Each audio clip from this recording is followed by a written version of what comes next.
কি বলছেন বলছি আমাদের বাচ্চারা খেতে পাচ্ছে না, আপনারা আমাদেরকে খাবার দিয়ে দিন। ঠিক আছে, আমাদের বাচ্চাদের খুব কষ্ট হচ্ছে। ওই স্যার আমাদের রাত্রে কালকে এসে খাবার দিদি আমরা এসেছি দিদি। দেখুন ওনার বাড়িতে খাবার আছেন, আপনারা অসহায়, আপনারও মেয়ে একজন, আমি একজন মেয়ে, আপনাদের মতো আমি একটা গরিব পরিবারের মেয়ে, আপনাদের পাশে দাঁড়াতে এসেছিলাম। আপনারা আমার হাতে খাবারটা দিতে এসেছি, আপনারা এদিকে আসুন, আপনারা বললেন আমার এদিকে এই বন্যা পরিস্থিতি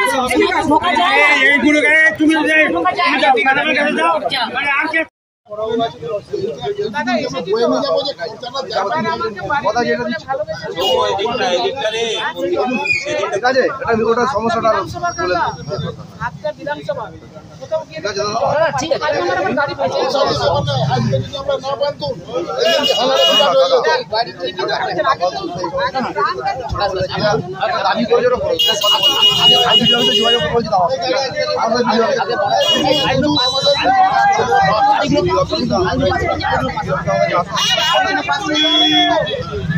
উনি যে নিয়েছেন এখানে যে পরিস্থিতি, কোনো মানে যে উপরওয়ালা লোকেরা কোনো বন্যার সময় যখন এখানে ভেঙে যায়, মানে ভাঙার পরিস্থিতি হয়ে গেল, কেউ একটা দেখতে আসেনি। তাহলে বস্তা বালি কিছু সাপ্লাই নেই, যে যার দখল মতো যে যার ইচ্ছে মতো নামিয়ে নিচ্ছে, মানে কাপড় দৌড় করে যায়, মারপিটের অবস্থা এরকম হয়ে গেছে। নিজস্ব ইট দিয়ে, এই দামি নিজস্ব ইট দিয়ে এখানে কোনো রকম ঘেরে এখানে বিশাল বড় ভোজ এখানে করেছে। মানে বলতে চাইছেন প্রশাসনের কোনো লোক আসেনি? না, কেউ একটা লোক আসেনি দেখার জন্য, পুরো পার্টির লোককে তাদের হাতে পায়ে ধরা হয়েছে। এখন কি বন্যার জল নেমেছে? বন্যার জল নেমে গেছে রাস্তা থেকে, কিন্তু এইসব যে জিনিসগুলো ক্ষতি হয়েছে আর এখানে যা পরিস্থিতি সেখানে সামাল দেওয়া যাবে না। কি নাম আপনার? আমার নাম গণেশ সাহিদ, মির্জাপুর নিবাসী, পুরসুরা থানার।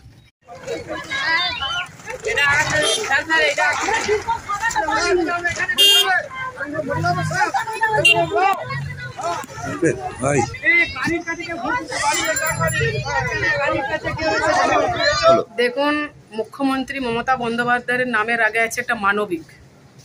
তিনি নিজে মানবিক বলেই কিন্তু তিনি নিজে এসে প্রত্যেকটা এলাকা পরিদর্শন করছেন।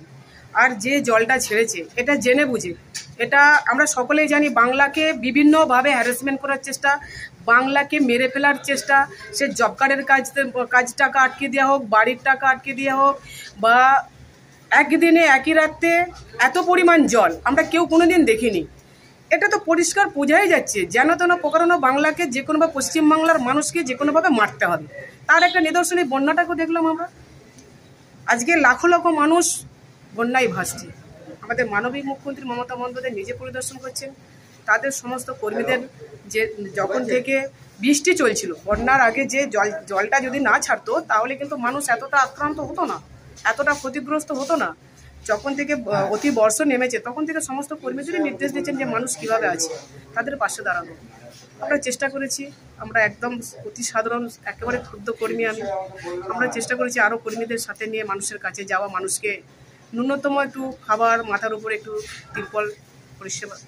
আজকে পুরসুরার কতজন মানুষকে মানে আপনি তিরপল দিয়ে দিলেন? একাধিক মানুষ, এখানে সবাই বাঁধের উপর তো বসে আছে, মানে বাঁধের উপর বসে আছে, তারা বাড়ির ছেড়ে, আমরা আমাদের নির্দেশই ছিল, মুখ্যমন্ত্রীর তরফ থেকে ছিল, মানে সার্বিক প্রশাসনের দিক থেকে ছিল যে আগে আমরা প্রাণে বাঁচবো, প্রাণে যদি বাঁচতে পারি তাহলে কিন্তু আমরা আবার মাথার উপরে ছাদটা পেতে পারি। কারণ দিদি ঘোষণা করেছেন ডিসেম্বরে বাড়ির টাকা দেবেন। প্রাণে বাঁচার জন্য তাদেরকে মাইকিং করা হয়েছিল প্রশাসনের তরফ থেকে।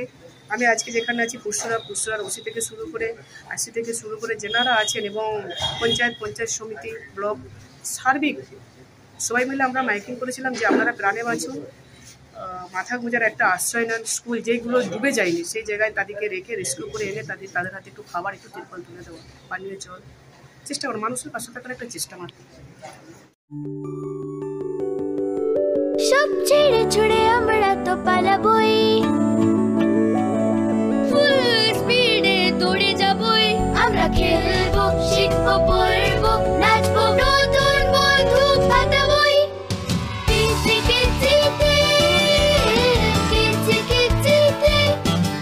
বাচ্চাদের কিডজি থেকে দূরে রাখা অসম্ভব। কিডজি, ইন্ডিয়ার ফেভারিট প্রি স্কুল।